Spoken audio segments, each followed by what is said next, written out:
Hi friends, എല്ലാവർക്കും നിംഷാസ് കിച്ചണിലേക്ക് സ്വാഗതം. ഇന്നത്തെ എൻ്റെ റെസിപ്പി എന്ന് പറയുന്നത് കുട്ടികളും വലിയവരും ഒരുപോലെ ഇഷ്ടപ്പെടുന്ന ടൊമാറ്റോ കെച്ചപ്പ് ആണ്. ഇത് പല ഫ്ലേവറിൽ നമുക്ക് മാർക്കറ്റിൽ അവൈലബിൾ ആണ്. അതുപോലെ തന്നെ ഫ്ലേവേഴ്സ് ഒന്നും ഇല്ലാത്ത ടൊമാറ്റോ കെച്ചപ്പും ഉണ്ട്. ഈ വീഡിയോയിൽ ഞാൻ ഫ്ലേവറിന് വേണ്ടിയിട്ട് ടൊമാറ്റോ കെച്ചപ്പ് തയ്യാറാക്കുന്ന സമയത്ത് കുറച്ച് സ്പൈസസ് ആഡ് ചെയ്യുന്നുണ്ട്. ആ സ്പൈസസ് ഒന്നും ചേർക്കാതെ പ്ലെയിൻ ആയിട്ടുള്ള ടൊമാറ്റോ കെച്ചപ്പും നമുക്ക് തയ്യാറാക്കിയെടുക്കാം. അപ്പോൾ നമുക്ക് റെസിപ്പിയിലേക്ക് കിടക്കാം. അപ്പോൾ നമുക്ക് ടൊമാറ്റോ കെച്ചപ്പ് തയ്യാറാക്കാൻ തുടങ്ങാം. അതിന് വേണ്ടിയിട്ട് ഞാനിവിടെ 1 കിലോ തക്കാളി എടുത്തിട്ടുണ്ട്. ഞാനിവിടെ എടുത്തിരിക്കുന്നത് ഇതുപോലെ നന്നായിട്ട് പഴുത്ത തക്കാളിയാണ്. തക്കാളി എടുക്കുമ്പോൾ നന്നായിട്ട് പഴുത്ത തക്കാളി എടുക്കാൻ പ്രത്യേകം ശ്രദ്ധിക്കുക. അതുപോലെ നമ്മൾ തക്കാളി എടുക്കുമ്പോൾ നല്ല കളറുള്ള തക്കാളി എടുത്തു കഴിഞ്ഞാൽ നമ്മുടെ ടൊമാറ്റോ കെച്ചപ്പിന് നല്ല കളർ ഉണ്ടാവും. പിന്നെ നമ്മളിതിൽ കളറിന് വേണ്ടിയിട്ട് ആഡ് ചെയ്യണത് കാശ്മീരി റെഡ് ചില്ലിയാണ്. ഈ തക്കാളി നമുക്ക് കട്ട് ചെയ്ത് ഒരു പ്രഷർ കുക്കറിലേക്ക് ഇട്ട് കൊടുക്കാം.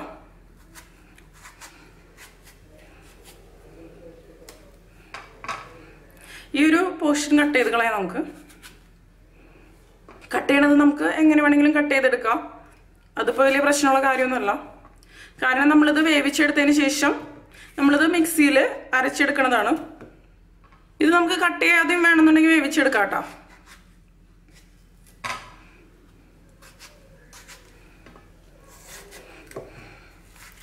പക്ഷെ കട്ട് ചെയ്യുമ്പോൾ പെട്ടെന്ന് തന്നെ കുക്കായി കിട്ടിക്കോളും.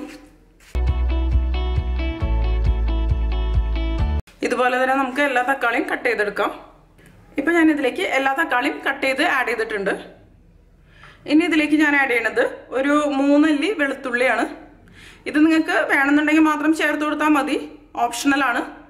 വെളുത്തുള്ളി നമ്മൾ ആഡ് ചെയ്യുമ്പോൾ ടൊമാറ്റോ കെച്ചപ്പിന് വെളുത്തുള്ളിയുടെ ഒരു ഫ്ലേവർ വരും, അതിന് വേണ്ടിയിട്ടാണ്. അതുപോലെ ഞാൻ ഇതിലേക്ക് ഇനി ആഡ് ചെയ്യണത് ഒരു ചെറിയ പീസ് കറുകപ്പട്ട, പിന്നെ 2 ഗ്രാമ്പുമാണ് ഞാൻ ഇതിലേക്ക് ആഡ് ചെയ്യണത്. ഇപ്പം നമ്മൾ ആഡ് ചെയ്ത ഈ കറുകപ്പട്ടയും ഗ്രാമ്പും ഈ തക്കാളി കുക്കായതിന് ശേഷം എടുത്ത് കളയും. നമ്മളിത് മിക്സിയിൽ അരച്ചെടുക്കുമ്പോൾ അതിൻ്റെ കൂടെ ഈ കറുകപ്പട്ടയും ഗ്രാമ്പും അരച്ചെടുക്കില്ല. ഈ കറുകപ്പട്ടയുടെയും ഗ്രാമ്പൂവിൻ്റെയും ഒരു ചെറിയൊരു ഫ്ലേവർ കിട്ടാൻ വേണ്ടിയിട്ടാണ് നമ്മൾ ഇതിലേക്ക് ആഡ് ചെയ്യണത്. പക്ഷേ വെളുത്തുള്ളി നമ്മൾ ഇതിൻ്റെ കൂടെ തന്നെ അരച്ചെടുക്കും, അത് പ്രശ്നമില്ല. ഇതിലേക്ക് ഈ കറുകപ്പട്ട, ഗ്രാമ്പൂ, അതുപോലെ തന്നെ വെളുത്തുള്ളി ഇതൊന്നും ആഡ് ചെയ്യാതെയും നമുക്ക് ടൊമാറ്റോ കെച്ചപ്പ് തയ്യാറാക്കിയെടുക്കാം. ഇത് ആഡ് ചെയ്യുമ്പോൾ ഇതിൻ്റെ ഒരു ഫ്ലേവർ ഉണ്ടായിരിക്കും, ചെറിയൊരു ഫ്ലേവർ മാത്രം ഉണ്ടായിരിക്കും. അതിന് വേണ്ടിയിട്ടാണ് ഞാനിത് ആഡ് ചെയ്യണത് കൊടുക്കുന്നത്. ഇനി ഞാൻ ഇതിലേക്ക് ആഡ് ചെയ്യണത് 1 കപ്പ് വെള്ളമാണ്. ഇനി നമുക്ക് ഈ കുക്കർ അടയ്ക്കാം. ഇത് നമുക്കിനി മീഡിയം ഫ്ലെയിമിൽ വെച്ചതിന് ശേഷം ഒരു 4 വിസിൽ വേവിച്ചെടുക്കാം. ഒരു 4 വിസിലാകുമ്പോഴേക്കും നമ്മൾ അതിലേക്ക് ആഡ് ചെയ്തിരിക്കുന്ന തക്കാളി നന്നായിട്ട് വെന്തിട്ടുണ്ടാവും. ഇപ്പോൾ 4 വിസിൽ വന്നിട്ടുണ്ട്. ഞാൻ ഫ്ലെയിം ഓഫ് ചെയ്ത് കൊടുക്കുകയാണ്. ഇതിന്റെ കംപ്ലീറ്റ് പ്രഷർ പോയതിന് ശേഷം നന്നായിട്ട് തണുത്തിട്ട് നമുക്ക് ഒരു മിക്സിയുടെ ജാറിൽ ഇത് അരച്ചെടുക്കാം.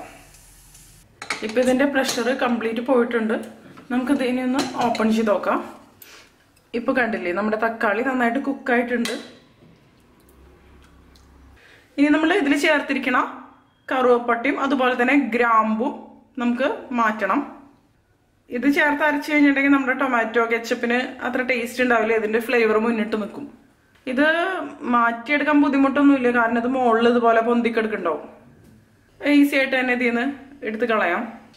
വെളുത്തുള്ളി ഒന്നും നമുക്ക് ഇതിൽ നിന്ന് എടുത്ത് മാറ്റേണ്ട ആവശ്യമില്ല. അത് നമ്മൾ അരച്ചെടുക്കുമ്പോൾ അതിൻ്റെ കൂടെ അരച്ചെടുക്കുകയാണ് ചെയ്യണത്. വെളുത്തുള്ളിയും കണ്ടില്ലേ നല്ലപോലെ കുക്കായിട്ടുണ്ട്. ഇതെപ്പോഴും നന്നായിട്ട് തണുത്തതിന് ശേഷം മാത്രം നമുക്ക് അരച്ചെടുക്കാം. ചൂടോടുകൂടി അരച്ചു കഴിഞ്ഞാൽ ഇത് മിക്സിയുടെ പുറത്തേക്കൊക്കെ നന്നായിട്ട് തെറിക്കും. ഇതിപ്പോ നന്നായിട്ട് തണുത്തിട്ടുണ്ട്. ഞാൻ ഇതൊരു മിക്സിയുടെ ജാറിലേക്ക് ഇട്ട് കൊടുക്കുകയാണ്. നമുക്കിതൊരു 2 പ്രാവശ്യമായിട്ട് അരച്ചെടുക്കാം. ഞാനിത് അരച്ചെടുത്തിട്ട് കൊണ്ടുവരാം. ഇതിപ്പോ ഞാൻ അരച്ചെടുത്ത് കൊണ്ടുവന്നിട്ടുണ്ട്. ഇതിനി നമുക്ക് ഒരു പാത്രത്തിലേക്ക് അരിച്ചൊഴിക്കാം.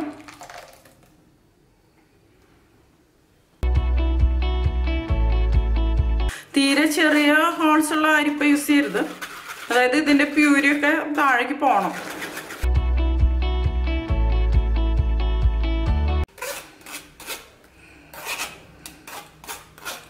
ഇതിനെ നമുക്ക് മാറ്റാം. ഇതുപോലെ തന്നെ നമുക്ക് എല്ലാം അരച്ചെടുക്കാം. ഞാൻ ഈ തക്കാളി കുക്കായിട്ടുള്ള വെള്ളം ഈ മിക്സിയുടെ ജാറിലേക്ക് ഒഴിക്കണില്ല. ഇത് അവസാനം ഒന്ന് അരിച്ചെടുത്താൽ മതി. ഇത് നമുക്ക് ഇതുപോലെ തന്നെ അരച്ചെടുത്ത് കൊണ്ടുവരാം. എല്ലാം അരിച്ചെടുക്കാം.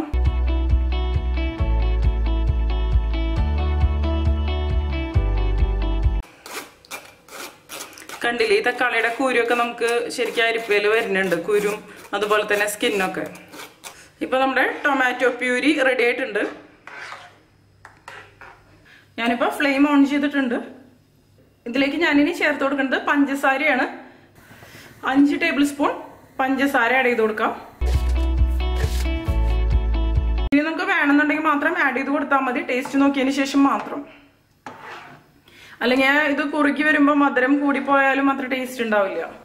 ഞാനിതിലേക്ക് 1 ടേബിൾ സ്പൂൺ കൂടി പഞ്ചസാര ആഡ് ചെയ്ത് കൊടുത്തിട്ടുണ്ട്. ഇതിൽ നമ്മൾ ചേർക്കണ മധുരം എന്നൊക്കെ പറയണത് നമ്മൾ എടുക്കണ തക്കാളിക്ക് അനുസരിച്ചൊക്കെ വ്യത്യാസപ്പെട്ടിരിക്കും. ഇനി ഞാൻ ഇതിലേക്ക് ആഡ് ചെയ്യണത് 1/4 teaspoon Kashmiri red chilli powder ആണ്. ഇത് നിങ്ങൾക്കൊരു 1/4 ടീസ്പൂൺ മുതൽ 1/2 ടീസ്പൂൺ ഒക്കെ വരെ ആഡ് ചെയ്ത് കൊടുക്കാം, എരിവിനനുസരിച്ച്. ഇതിപ്പോ ചെറിയൊരു എരിവുണ്ടായിരിക്കും. കാശ്മീരി ചില്ലി പൗഡർ ആഡ് ചെയ്യുമ്പോൾ നല്ലൊരു കളർ വരും ഇതിന്. ഇനി ഞാൻ ഇതിലേക്ക് ആഡ് ചെയ്യണത് 1/4 ടീസ്പൂൺ കുരുമുളക് പൊടിയാണ്. പെപ്പർ പൗഡറിന്റെ ഫ്ലേവർ ഇഷ്ടമാണെന്നുണ്ടെങ്കിൽ കുരുമുളക് പൊടി ആഡ് ചെയ്യാം, അല്ലെങ്കിൽ ആഡ് ചെയ്തില്ലെങ്കിലും കുഴപ്പമില്ല. ഇതിലേക്ക് നമുക്കിനി ആവശ്യത്തിന് ഉപ്പ് ആഡ് ചെയ്ത് കൊടുക്കാം. ഇനി നമുക്ക് ഇതിലേക്ക് ആഡ് ചെയ്യേണ്ടത് വൈറ്റ് വിനിഗർ ആണ്.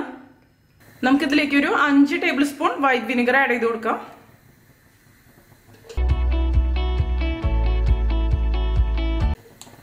പിന്നെ വേണമെന്നുണ്ടെങ്കിൽ പുളി നോക്കിയിട്ട് ആഡ് ചെയ്താൽ മതി. ഈ ടൊമാറ്റോ കെച്ചപ്പില് വൈറ്റ് വിനിഗർ ഒരു പ്രിസർവേറ്റീവ് ആയിട്ടാണ് വർക്ക് ചെയ്യണത്. ഞാൻ ജസ്റ്റ് ഒന്ന് ടേസ്റ്റ് ചെയ്ത് നോക്കിയപ്പോൾ ഇതിൽ ഉപ്പ് കുറവാണ്, ഞാൻ കുറച്ചും കൂടി ആഡ് ചെയ്ത് കൊടുക്കണം. ഇത് കുക്കായിട്ട് വരാൻ ഒരു 20-30 മിനിറ്റ് പിടിക്കും. മീഡിയം ഫ്ലെയിമിൽ വെച്ചതിന് ശേഷമാണ് നമ്മളിതൊന്ന് കുക്ക് ചെയ്തെടുക്കേണ്ടത്. ഞാനിതിലേക്ക് ചേർത്തിരിക്കുന്നത് 6 ടേബിൾ സ്പൂൺ പഞ്ചസാരയും 5 ടേബിൾ സ്പൂൺ വൈറ്റ് വിനിഗറും ആണ്. ഇപ്പൊ നമ്മൾ ടേസ്റ്റ് ചെയ്യണ സമയത്ത് പഞ്ചസാരയുടെയും വിനിഗറിന്റെയും ഒക്കെ ടേസ്റ്റ് മുന്നിട്ട് നിൽക്കാൻ പാടില്ല. ഇത് കുറുകി വരുമ്പോഴാണ് കറക്റ്റ് ആയിട്ട് നിൽക്കുക. അപ്പോൾ ഈ സമയത്ത് നിങ്ങൾ ചേർത്ത് കൊടുക്കുമ്പോൾ കുറച്ച് കുറവാ ചേർത്ത് കൊടുക്കാൻ പാടുള്ളൂ. പിന്നെ വേണമെന്നുണ്ടെങ്കിൽ ചേർത്ത് കൊടുത്താൽ മതി ടേസ്റ്റ് നോക്കിയതിന് ശേഷം.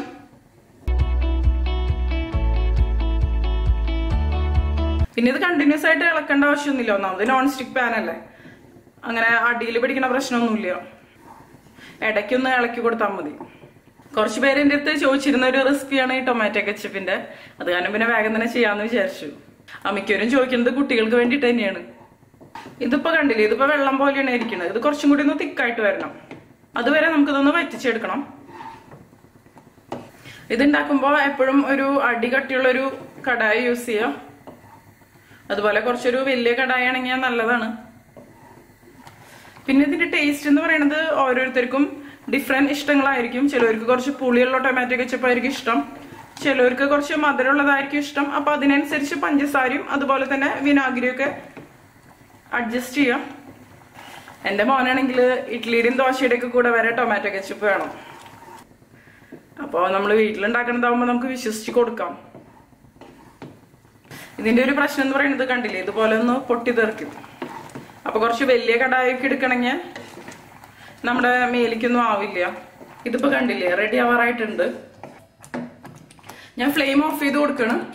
കറക്റ്റ് കൺസിസ്റ്റൻസി അറിയണമെന്നുണ്ടെങ്കിൽ ഇതുപോലെ കുറച്ച് എടുക്കുക, എന്നിട്ട് ഇതൊരു പ്ലേറ്റിലേക്ക് ഇട്ട് കൊടുക്കുക.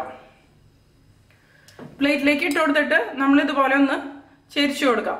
ചെരിച്ചു കൊടുത്തു കഴിഞ്ഞിട്ടുണ്ടെങ്കിൽ റെഡി ആയിട്ടില്ല എന്നുണ്ടെങ്കിൽ ഇതിന്റെ വെള്ളം, ഇതിൽ നമ്മൾ ആഡ് ചെയ്തിരിക്കുന്ന വെള്ളം സെപ്പറേറ്റ് ആയിട്ട് ഇങ്ങനെ ഒഴുകി വരും. ഇതിപ്പോ റെഡി ആയിട്ടുണ്ട്. ഇതിങ്ങനെ സെപ്പറേറ്റ് ആയിട്ട് ഒഴുകി വരുന്നില്ല, എന്നാൽ കറക്റ്റ് കൺസിസ്റ്റൻസിയാണ്, നല്ല തിക്കായിട്ടുള്ള കൺസിസ്റ്റൻസിയാണ്. ഇത് നന്നായിട്ട് തണുത്തതിന് ശേഷം നമുക്കൊരു എയർ ടൈറ്റ് കണ്ടെയ്നറിൽ ആക്കി ഫ്രിഡ്ജിൽ നമുക്കിത് സൂക്ഷിച്ചു വെക്കാം. 1 മാസം വരെ നമുക്കിത് കേടാവാതെ സൂക്ഷിച്ചു വെക്കാം. അപ്പൊ എല്ലാവരും ട്രൈ ചെയ്ത് നോക്കിയിട്ട് നിങ്ങളുടെ എക്സ്പീരിയൻസ് ഷെയർ ചെയ്തോളൂ കേട്ടോ.